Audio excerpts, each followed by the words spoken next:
time to film a podcast. It's time to film a podcast. Wahoo-wee-hoo. It's time to film a podcast.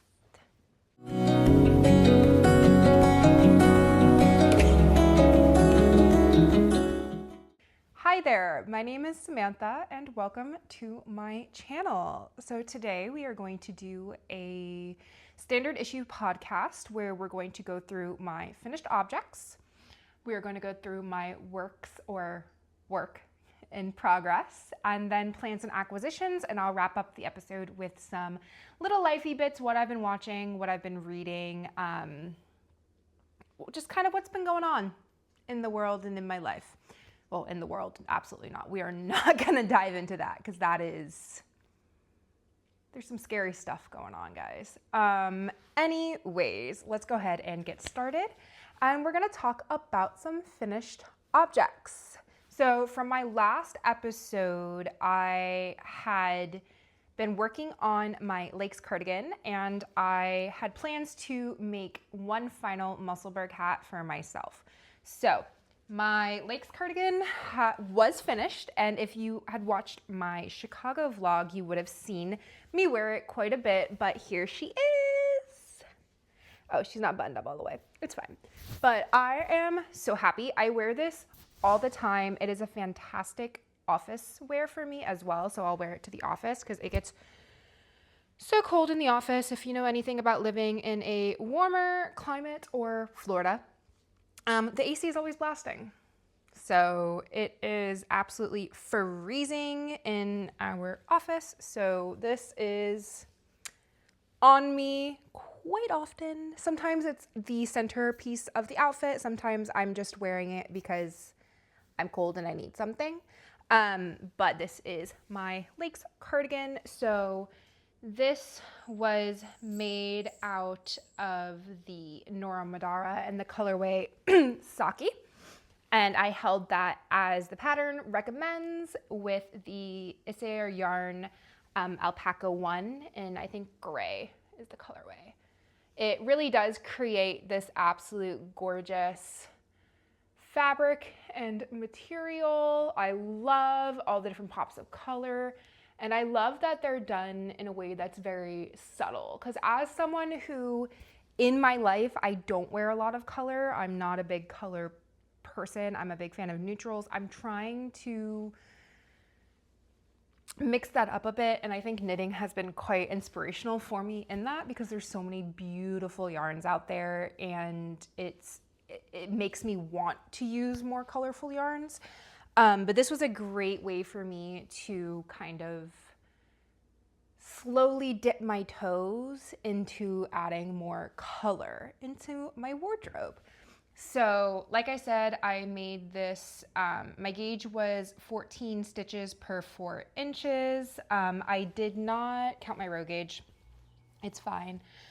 And I knit it in the 5th size. So I followed the pattern pretty much to a T. I did not make many adjustments on this one. I followed it for the length. I followed it for, you know, the stitch count, all of that kind of stuff. The only place where I did not, I think, follow the pattern to a T was the sleeves because I think I got through all of the decreases and then I immediately essentially went into the ribbing, if I'm remembering correctly. Which I could actually probably just look. Yeah, I'm pretty sure that's what happened, is I did all the decreases and then I went into the ribbing. So what I did, because I've had such issues with sleeves in my knitting journey, my sleeves either wind up being way too big, way too long, way too short. Like I just cannot get them right. So I finished the body of the sweater, like all the way through, which is not what I normally do. I'll usually like get to in the round or like join under the arms and then I will go and put the sleeves on. Oops, let me make that quiet. I'll go and put the sleeves on. I didn't do that this time because I wanted to finish the body, block the body, and then put on the sleeves. And that's what I did. And I think that it allowed me to really understand how the sleeves were going to sit and how they were going to fit at the end. So I am really happy with the fit of the sleeves on this. The one thing I'm not super happy about the fit, and I don't know why this happened, but the neckline, like the back, sits very low for me. It drives my fiance crazy, and spoiler alert, I am making him a Lakes cardigan. That is my singular whip, and I tried to mitigate that in his version, which I'll talk about a little bit once I get to it. But yeah, no, so it sits weird, and then if I wear it open, the bottom, like the back, sits higher than the front pieces do. So I don't really wear it as an open cardigan because of that. The buttons I wound up going with are these ones. Let's see if you can, which way? There we go. Are these buttons. I got them on Holland Hoof Farm Store. I think they are super cute, very adorable. They're ceramic, like this bluey color. They're like a bluey gray. They blend in really well with the material, I think. I may or may not change them out. I'm unsure how I feel at the end of the day with them, but right now I like them enough that I'm just gonna leave them on. Part of me kind of wants to put on some wooden buttons. I got some wooden ones off of Etsy when I was doing a little button order for my Ophelia. And I think I might try to put those on, but I think they might actually be too small for the buttonholes. We'll see. But yeah, that's my Lakes cardigan. So like I said, I knit it in a size 5. My gauge was about 14 stitches to 4 inches, which I think is on par with the recommended gauge, I think. And like I said, I used the Isair Alpaca 1 in gray and the Normandar Sake. And I used 6 skeins of the Sake. So I have 1 skein left over because I panic bought it when I got home, or when I started knitting this and I saw it in my LIS. I was like, oh, I'm gonna panic buy this because I'm worried that I didn't get enough. I did. So now I just have a random extra skein. And I think I used 4 of the Isair, but I could be wrong. I really need to get better about making notes about my yardage and yarn usage. I started this on February 25th and completed it on March 14th. So I think it took me about 3 weeks-ish to make, which was a pretty quick knit, but it's a large gauge project, and I was knitting, this year I've been knitting pretty monogamously on projects. So that is my finished Lakes cardigan. Like I said, I love it. I think it's beautiful. I'll try to insert some footage of me wearing it as a finished object as well. But as I noted, if you watched my Chicago vlog as well, actually, as my knitting for my Chicago trip vlog, you would have seen the finished object. So like I said, it's gotten a lot of use so far. I want to try to, going forward, make note of like the costs of my project. And I love how Allie on Allie Makes Everything does a cost per wear of her projects. And so I think that would be a really fun thing to do. Granted, I don't really track my wearing of clothes, which maybe I will in the future, we'll see.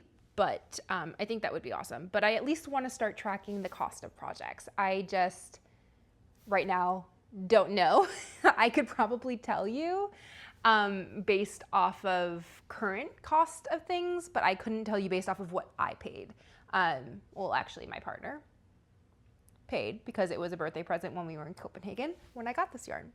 So that is my Lakes cardigan. I'm going to move on to my next finished object, which is my Musselburgh beanie. So this is my Musselburgh beanie. So I knit this in the Malabrigo Caprino in the colorway Cereza. Let me cover my face with there you go. In the colorway Cereza. And this was a pick that I made to go with the Swan City Yarns Swanky sock in the colorway under the Mistletoe. So it is a very Christmassy colorway. I just also love like red and green together as a color combination. So I started this March 14th. I finished it March 19th. It was a 5-day project. My whole thing was I was trying to finish it before my trip to Chicago, which I did. And once again, if you watched my Chicago vlog, you would see me wearing it. I really only wore it on the red side. I liked the solid and I wore it with my Lakes cardigan, and I think the solid red with the Lakes cardigan worked a lot better than the Under the Mistletoe colorway. It was a great beanie. I loved it. It works awesome. I'm a big fan of the Musselburgh, and I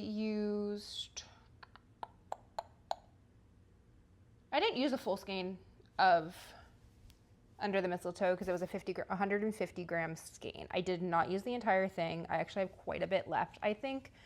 And then I had purchased 3 of the cereza thinking that I would need that. I don't think I even finished 1 complete skein of the cereza, so I have 2 left over of that. I'm going to revisit them, I think, in the closer to like colder seasons and colder trips again, because I think I might just make like matching gloves or a matching Sophie scarf for it. We'll see. But right now I have quite a bit left of both of these yarns, but I don't got much else to say. I think it's awesome. Oh, I held the Swanky Sock double, and then the cereza single. So there's actually like just a slight gauge difference between the two in how they sit, and you can kind of see it when I open it up. So the cereza is just a little bit like smaller than the Under the Mistletoe, but it's fine. It's a comfortable hat. I really enjoy it. And yeah, that is that on that one. All right, Effie, uh-oh. Do you need help? I gotta go help my cat. She's stuck. Her paw had gotten stuck on our rug, so I had to go help her with that. All right, and since I've stopped, I'm gonna take a drink.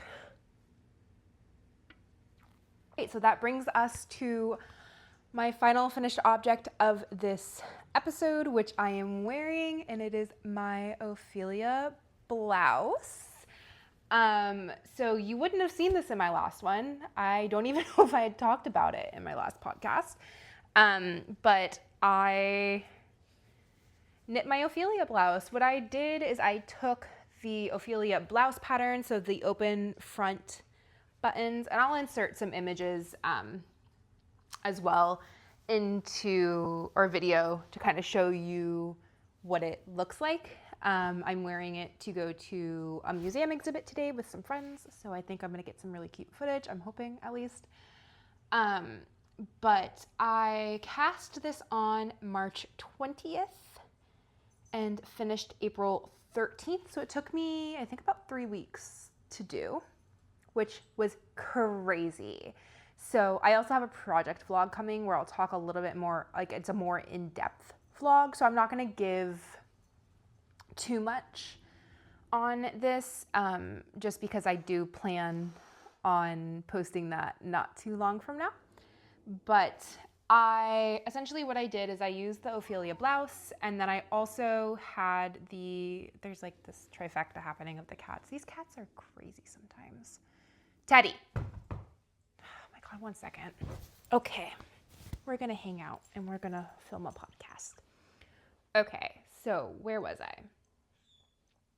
Okay, so I used the body of the Ophelia blouse, and I actually could have probably just intuited how to do long sleeves from that pattern, but I just bought the Ophelia top pattern as well to do the long sleeves.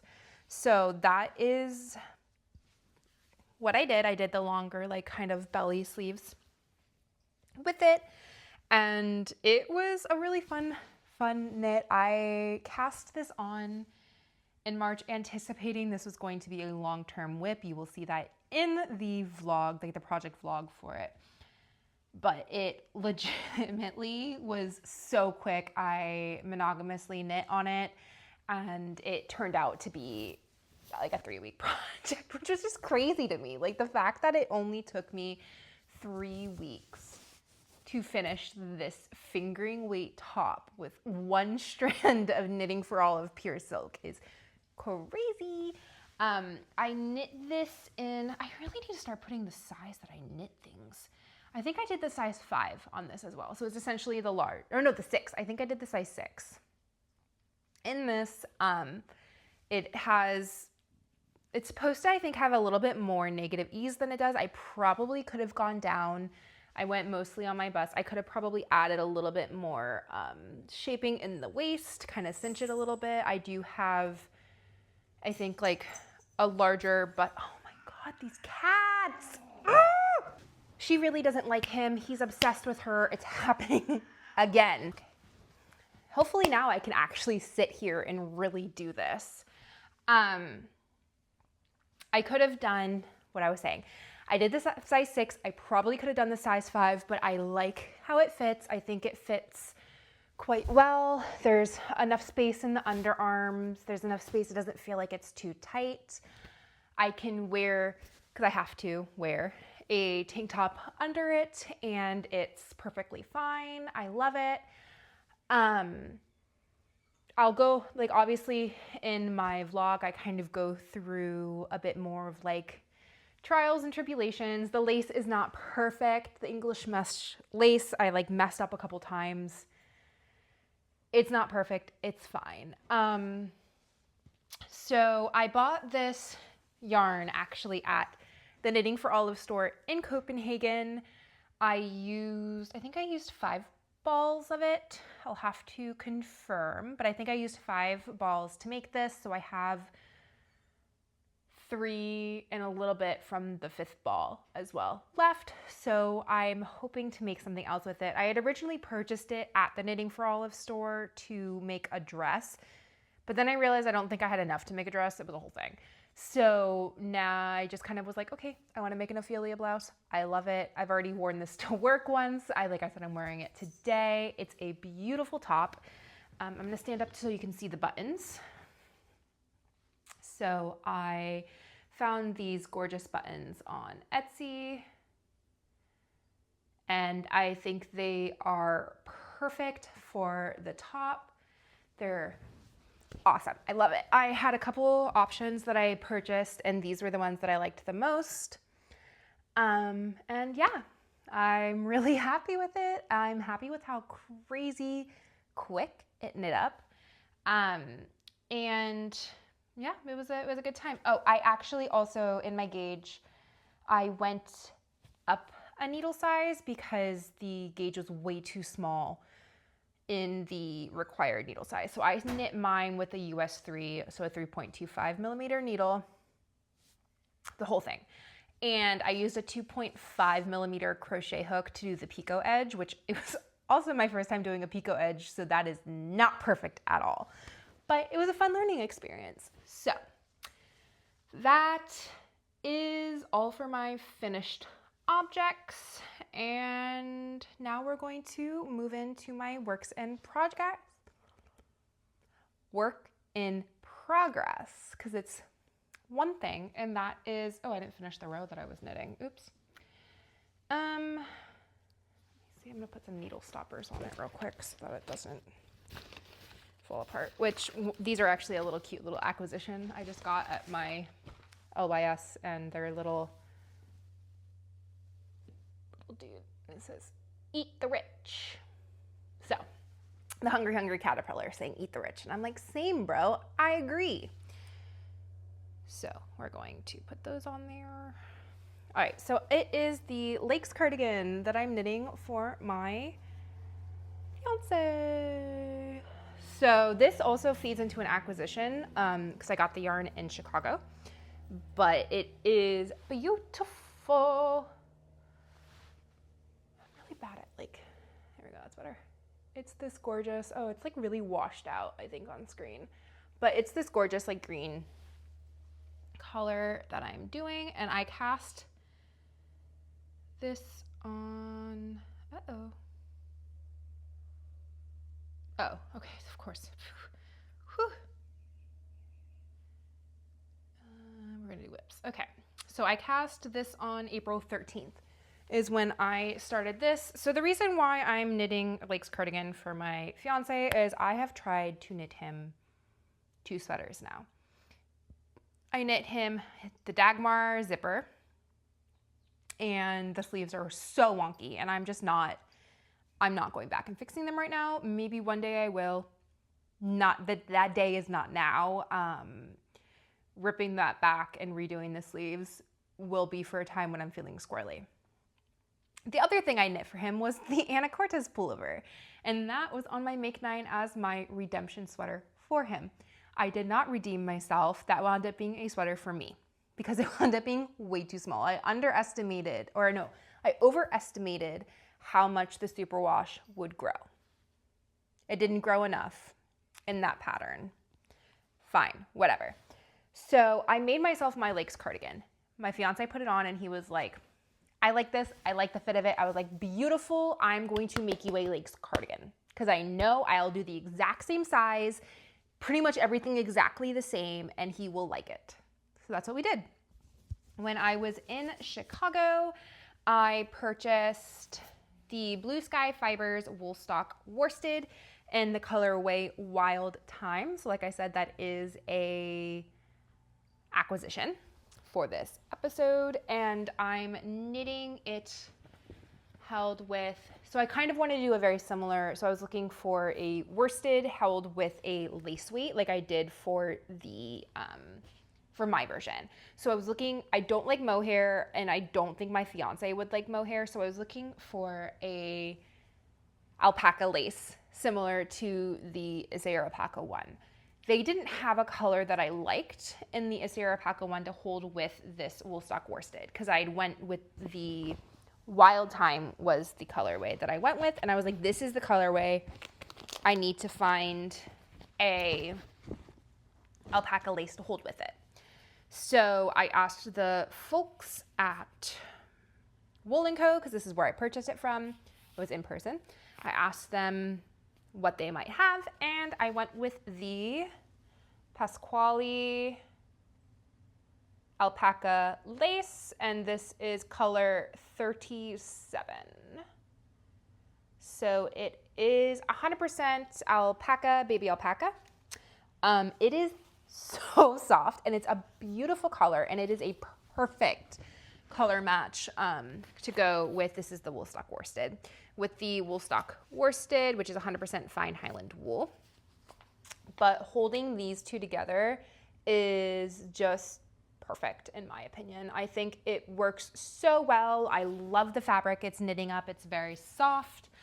And I'm very excited for it. And I have buttons in my stash that I kind of want to use, but I don't think my fiance will like these buttons with this cardigan. But this is also a cardigan I anticipate I will be wearing as well. So I might just put the buttons on anyways and we'll see what happens.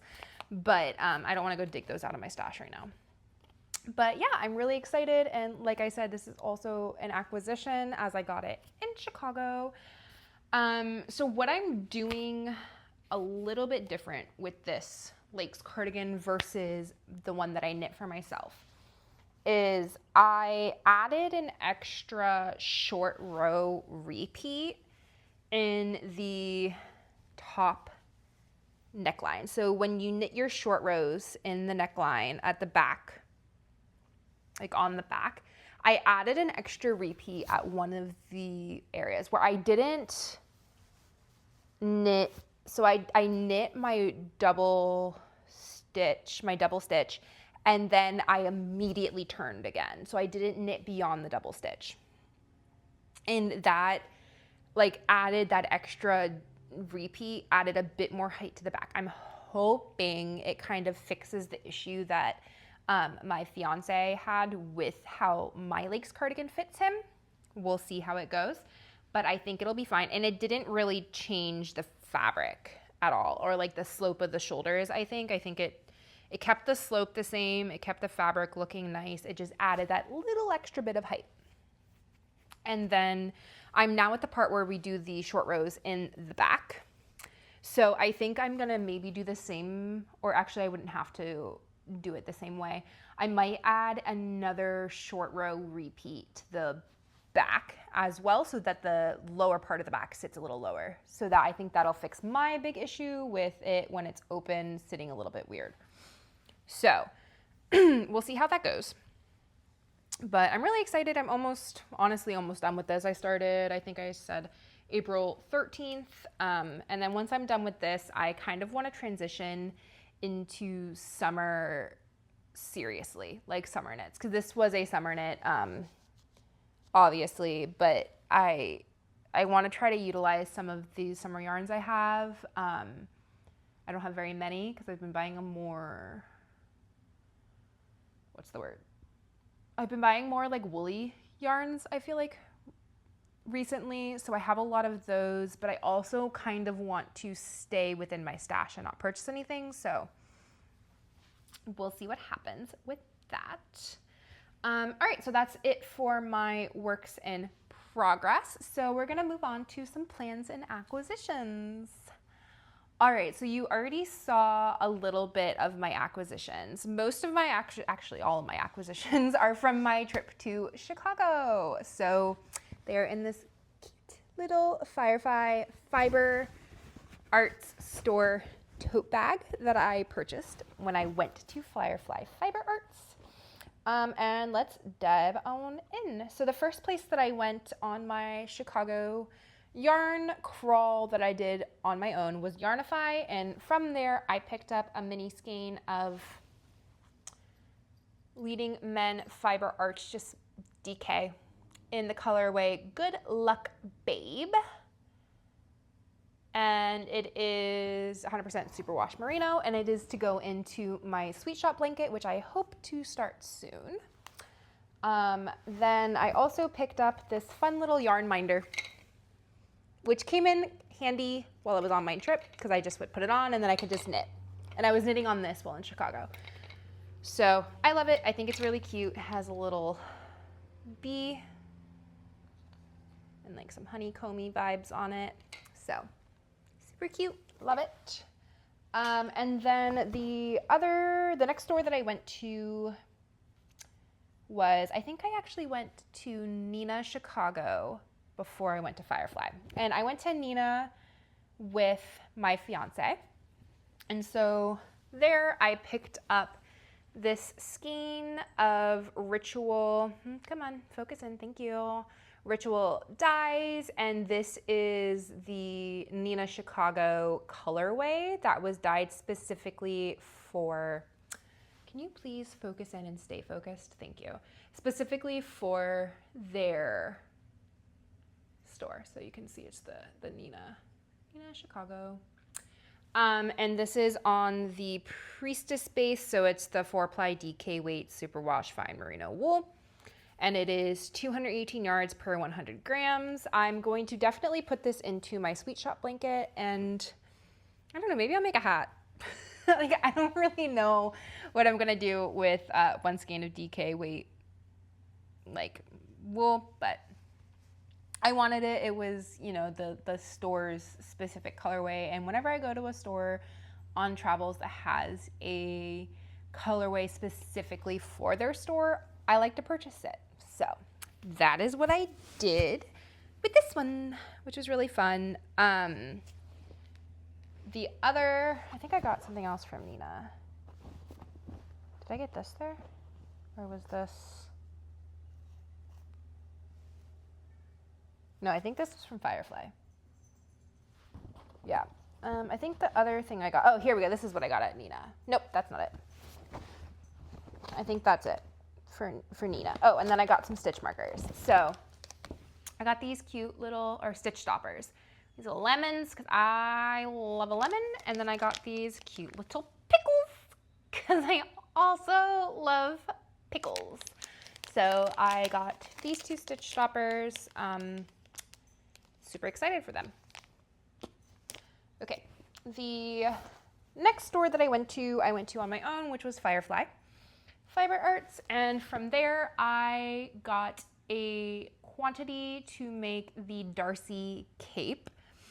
So I got the Wool Folk Fleck for that. in this gorgeous color. I think the color is F2.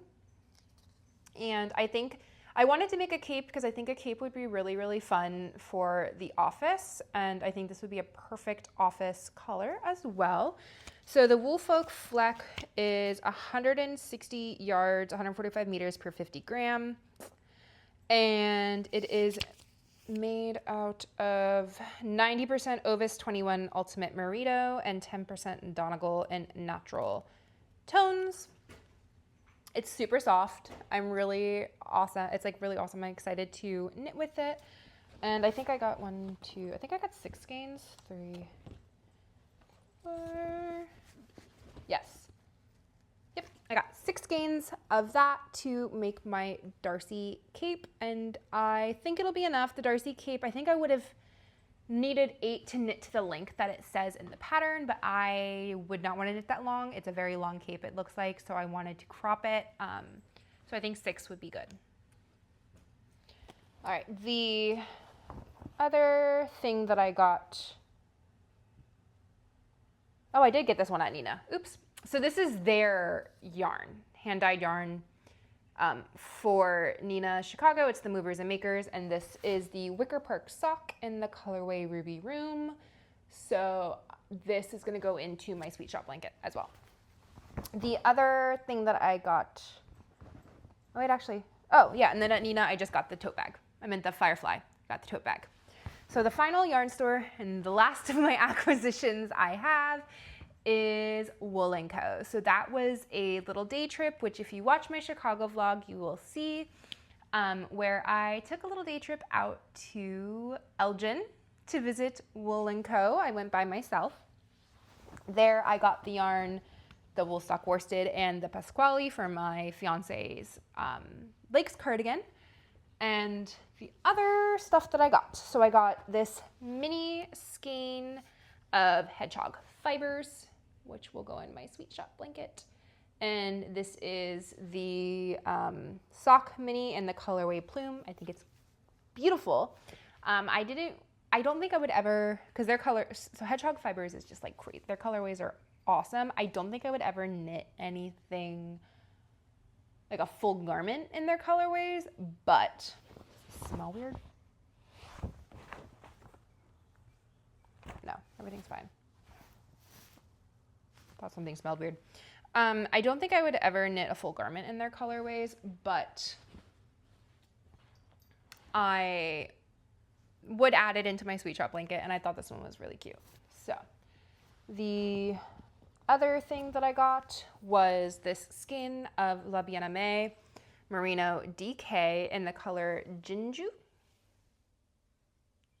And I'm going to make a poet scarf with this, I think, because I think this would be a gorgeous color for a poet scarf.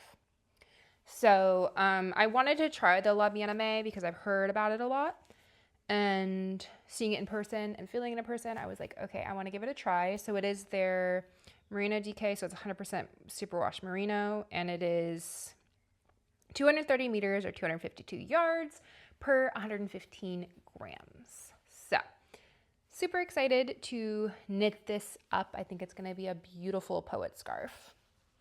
And then the final thing I got was a Zauberball. And I'm really excited about this because I see people knitting with it. Have I knit a pair of socks before? Not yet. I've tried, I've started a pair, it did not last. But I am super excited to use this Zauberball to try to knit up a pair of socks. And then you can see the, let me get my face out of the way. Cover my face, cover my face. Okay, yep, and that's kind of the way the striping is gonna knit up. So really excited about this. I think it's gonna be really fun. I feel like I smell like one of my cats peed on my yarn, but I don't think so. But I just keep feeling like I'm smelling it. It's driving me crazy. I think I'm just paranoid, honestly, because it has happened before, and that was a very tragic day. But yeah, so that is actually it for my acquisitions for this video. That was a lot. I've definitely bought a lot of yarn in Chicago, but I'm on a mini buying ban. I'm trying to only knit for, like from the stash that I have. So, which with future plans that I kind of have going on. So, a little bit about my plans right now. I'm going to finish my fiance's Lakes Cardigan, and then ideally, I think I'm gonna cast on. I swatched for a ripple crop top. Which I had bought some Sorella silk sock yarn to knit. I swatched for it. My swatch is a little small, but I think I might just keep it because I don't want to go up a needle size because I don't think I'm going to like the fabric that it creates. So I think what I'm going to do is I'm just going to keep the needle size and just go up one size in the garment, see how that goes. So that is, I think, my next cast on, or I might potentially cast on an Ophelia top with the leftover knitting for Olive. I was thinking the leftover pure silk from this. I was thinking I might do a mixed rib cami because I would have enough for that. I don't know. I kind of need to figure out what I'm going to do with the leftover yarn. We'll kind of see, but I'm starting to feel more like springy summer knits. It is full bloom summer in Florida. We've had our couple weeks of spring where it's just like a breezy hot versus it's gorgeous. Like I love it when it's like sunny 75 and then there's that like breeze and you step outside and it's not super humid and you're like, oh, like I can stand living in Florida right now. We've had a couple weeks of that, but I think it's probably going to be done soon. So that is kind of where I'm shifting my focus to more summer appropriate knits. I think we'll see. I might do a summer plans, like a spring summer plans or a Florida spring summer plans video. I know it's a little late for the spring plans. I've kind of missed that boat, but I think if I make them spring summer or Florida summer plans, we'll see. Anyways, that's it for the yarny stuff. If you are not interested to hear about what I'm reading and watching and listening to and all that other fun stuff, then thank you so much for joining today's podcast episode. I appreciate you being here. Hopefully you like, subscribe, leave a comment if you feel so inclined. And it was good talking to you. For those who are staying, let's talk a little bit about life. What have I been reading? What have I been watching? What have I been listening to? I'm still reading Bride. I'm almost done with the book. It's one of those ones that I kind of just read at night before I go to bed. Haven't been doing that as much. It's fine. I've been reading a lot of audiobooks. So I finished, what did I finish? I think I finished one audiobook since our last. Let me see if I can get to my Libra FM. See, I film on my phone, so it's very hard sometimes for me to tell you about what I'm listening to since I listen on Libra FM on my phone. Yeah. The Nanny's Handbook to Magic and Managing Difficult Dukes. That's what I'm listening to right now. It's pretty good. I'm enjoying it. I think, but I'm also listening to another one on Spotify. And on Spotify, I'm listening to We Solve Murders. So that is good. I'm enjoying those. I'm enjoying both of them. They're just giving me kind of different things right now. And then I'm listening also to some podcasts. I love the Bravo Docket, always have, always will kind of thing. So I'm listening to that, trying to keep up on a lot of the stuff that's going on in the Bravo scandal world. I wonder if they're going to talk about Summer House. Like, I know there's nothing legal going on with that, but let's talk about watching then. Summer House. I have thoughts and feelings. I am up to date on it. The Sierra Amanda West scandal, like Team Sierra.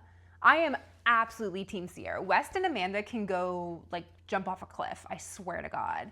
Amanda, to move that way, like really, dude, especially watching the most recent season, so last summer, where Sierra, the way that West was moving with Sierra, and then how supportive Sierra was of Amanda with all of her crap that was going on with Kyle. And like, she's such like a girl's girl supporting women, and that sucks. I'm also watching all of my Bravo shows. Maybe I'll talk about that some more another time.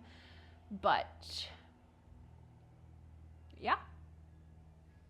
My fiance is getting back from his run, so let me just pause. Okay, I have banished him to the catio while I finish this episode. Yeah, so I'm just watching my basic Bravo. James and I are still watching Mad Men. I'm enjoying it. It's hard sometimes because like, it's one of those shows that I can't just like watch when I've like after work. It's a weekend show for me. So we watch it on the weekends. We're moving through it. And then, I also started watching Scarpetta, which is a kind of procedural show with Nicole Kidman and, oh my God, I'm blanking on her name, Freaky Friday, Jamie Lee Curtis, on Prime. I'm enjoying it quite a bit. It's pretty interesting. There's like serial killers and all of that kind of crap in it, and I'm really enjoying it. So that's, I think, really what I've been watching and reading, listening to, all of that kind of stuff. And yeah, super fun, super exciting. Thanks everyone for watching. If you sticked for like the lifey bits at the end, thank you so much. And I will talk to you guys later.